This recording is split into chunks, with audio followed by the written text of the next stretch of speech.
Hello friends, જય માતાજી, જય શ્રી કૃષ્ણ। તો આજે તો રવિવાર છે, તો રવિવાર એટલે રજાનો દિવસ, અને રજાનો દિવસ હોય એટલે મારે આખો દિવસ કામ ચાલુ જ હોય। અને આજે તો મમ્મી પણ નથી એટલે આખું કામ મારે જ કરવાનું છે। તો ચાલો પહેલા નાસ્તો બનાવીએ અને પછી આપણા કામની શરૂઆત કરીએ। રવિવાર હોય એટલે અમે બધા ચૂલે જ રસોઈ બનાવીએ છીએ। તો ચાલો હવે હું રસોઈની શરૂઆત કરું। તો પહેલા હું રોટલી બનાવું છું।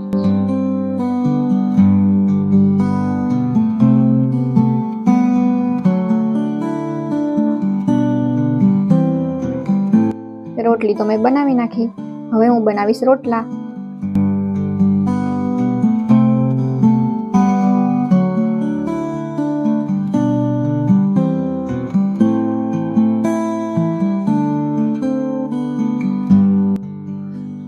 તો હવે મારા મસ્ત ફૂલેલા રોટલા પણ તૈયાર થઈ ગયા છે। હવે બનાવવાનું છે શાક। હવે હું કરીશ શાકનો મસાલો તૈયાર।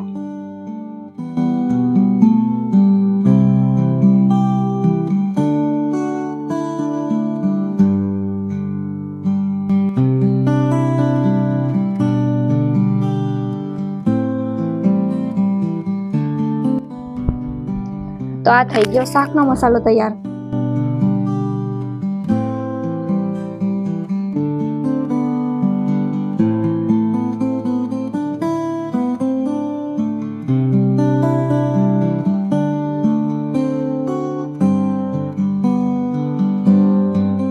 રજાનો દિવસ હોય ત્યારે અમે મોસ્ટ ઓફ કઠોળ જ બનાવીએ। તો અમે આજે બનાવ્યા છે અડદ।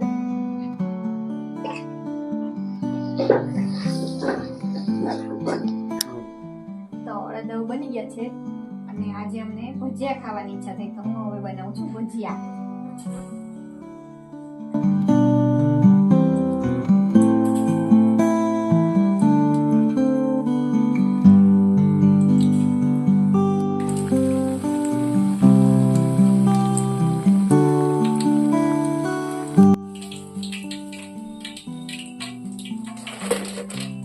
તો આપણી બટેટાના ભજીયા તૈયાર થઈ ગયા। હવે બનાવીશું ડુંગળીના ભજીયા।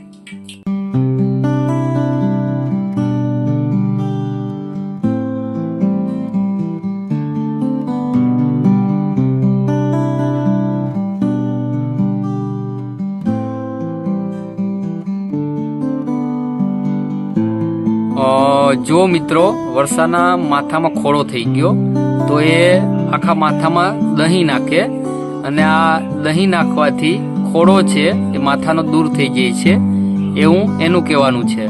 વર્ષા, સાચું કે? આ બધા કહેતા હોય, એવું ખબર નહીં સાચું હોય કે ખોટું।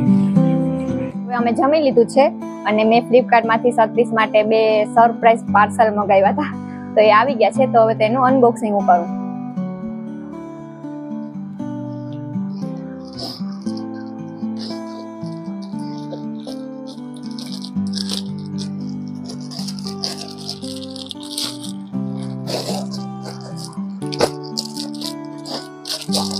બ્લુ શર્ટ એક મંગાવ્યો હતો અને બીજો મેં પિંક શર્ટ મંગાવ્યો હતો। તો હું હવે તૈયાર થઈ ગઈ છું। મારા ગામમાં ઝુંડ માતાજીએ મેળો છે, તો અમે લોકો મેળામાં જઈએ છીએ। તો તમે લોકો વ્લોગમાં કન્ટિન્યુ બન્યા રહેજો।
તો અમે લોકો પહોંચી ગયા છે દર્શન કરવા માટે, અને હવે પછી મેળાનો આનંદ લેશું આપણે।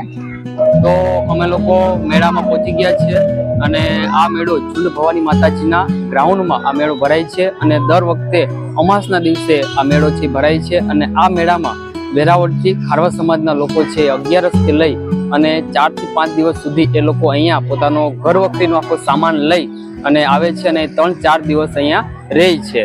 તો ચાલો હવે આપણે મેળામાં ડાયરેક્ટ મળીએ.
વેરાવળથી જે ખારવા સમાજના લોકો જે આ મેળામાં આવે છે તે લોકો આવી ઝોપડીઓ બાંધી અને 3 થી 4 દિવસ અહીંયા રહે છે અને ખૂબ જ આનંદ છે એ માણે છે.